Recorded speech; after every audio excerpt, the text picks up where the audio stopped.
ओम नमो भगवते वासुदेवाय नमः।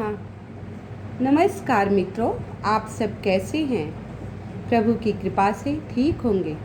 आज मैं आपको एकादशी की कहानी सुनाऊंगी। 16 अप्रैल दिन रविवार बरथुनी एकादशी है। हर एकादशी की अलग अलग कहानियां हैं, लेकिन आज मैं आपको एक ऐसी कथा सुनाऊंगी जो प्रत्येक एकादशी के दिन ये कथा आप सुन सकते हैं। एक लड़का था, बन ठन के वह अपनी ससुराल अपनी पत्नी को लेने जा रहा था। रास्ते में बहुत सारा कीचड़ था, उसमें एक गाय फंसी हुई थी। गाय ने मनुष्य को आते हुए देखा तो कहा, ए बेटा, ए पुत्र, आप मुझे कीचड़ से निकाल दो, आपका बड़ा भला होगा। लड़के ने कहा, हे गौ माता, क्षमा करना, मैं अपनी ससुराल जा रहा हूँ अपनी पत्नी को लेने। अगर मैं आपको कीचड़ से निकालने लगा तो इसके छींटे मेरे कपड़े पे पड़ेंगे और कपड़े खराब हो जाएंगे।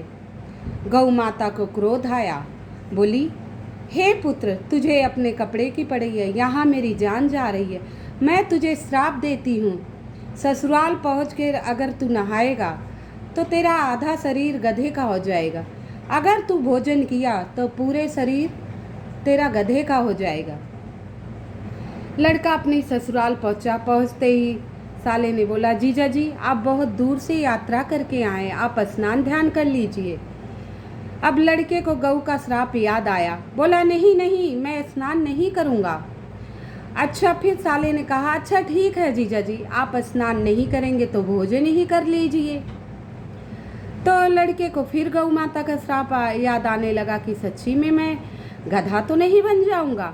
बोला, नहीं नहीं, भूख नहीं है, आप विदाई का कार्यक्रम शुरू कीजिए, मैं लेके जाना चाहता हूँ पत्नी को अपनी, मैं स्नान ध्यान और भोजन नहीं करूँगा।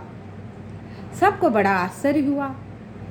तो उसकी पत्नी आके पूछी, स्वामी, आप जब भी आते थे स्नान करके भोजन करके आराम करके तब मुझे यहाँ से ले जाते थे, आज ऐसी क्या बात हो गई जो आप ना स्नान कर रहे हैं, ना पानी पी रहे हैं, ना कुछ खा रहे हैं?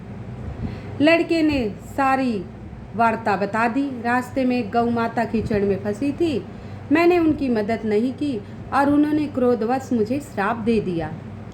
पत्नी ने वचन दिया अपनी पति को, हे स्वामी, आप स्नान कीजिए, भोजन कीजिए, आपकी जैसी भी अवस्था रहेगी मैं आपके साथ रहूँगी, एक ये पत्नी का वचन है।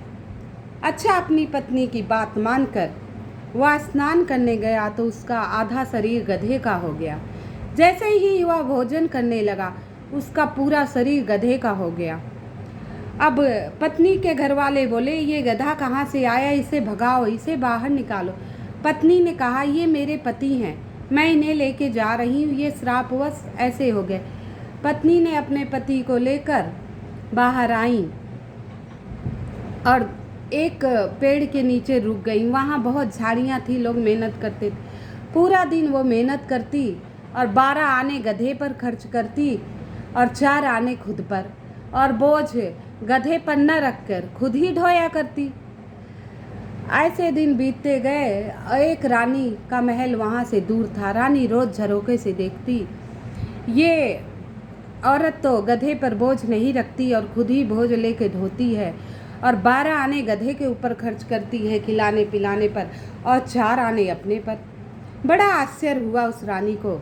उसने अपनी दासी को भेजकर कहा, हे दासी, जाओ उस अबला नारी को लेकर आओ, मैं बहुत अचंभित हूँ, यह ऐसा क्यों कर रही है, गधा होते हुए भी बोझ खुद ढो रही है। तो उसे बुलाया गया। वो औरत रानी के पास गई। रानी ने पूछा, बताओ तुम्हें कौन सा कष्ट है जो तुम इतनी परेशान हो, गधे पर इतना खर्च कर रही हो और खुद पर 4 आने। उस गधे की पत्नी ने रानी से बोला, आप मुझे वचन दीजिए कि आप मेरी मदद करेंगी, तभी मैं आपको अपना दर्द और सारी वार्ता बताऊंगी। रानी ने उसे वचन दिया कि हे सखी, आज से मैं तेरी सखी हूँ, मैं तेरी हर प्रकार से सहायता करूंगी, बता।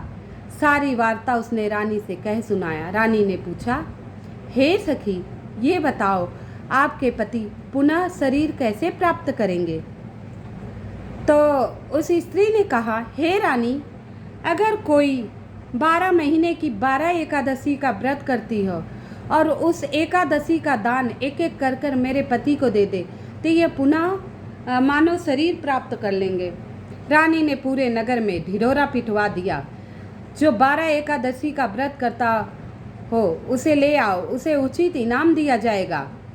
एक बूढ़ी अबला आई, उससे कहा गया, हे माँ, आप स्नान कर करके एक एकादशी का दान करती जाइए। उस बुढ़िया ने स्नान कर करके एक एक एकादशी का दान करती गई। 23 एकादशी का दान किया, सारे अंग मानव के हो गए, लेकिन एक कान गधे का रह गया।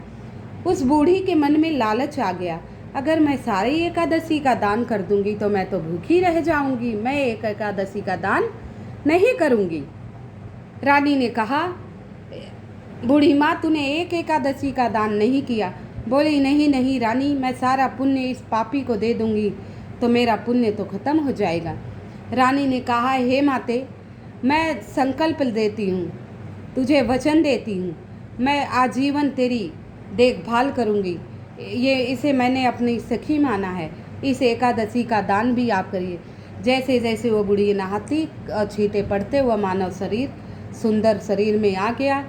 रानी ने पूरे नगर में ढिढोरा पिटवा दिया। सारी सुहागिन, सब अबला स्त्री जो भी हो, सब एकादशी का व्रत कीजिए, सबकी व्यवस्था हम करेंगे। उन्होंने भगवान विष्णु की भव्य मंदिर बनाया और 24 एकादशी करने लगी।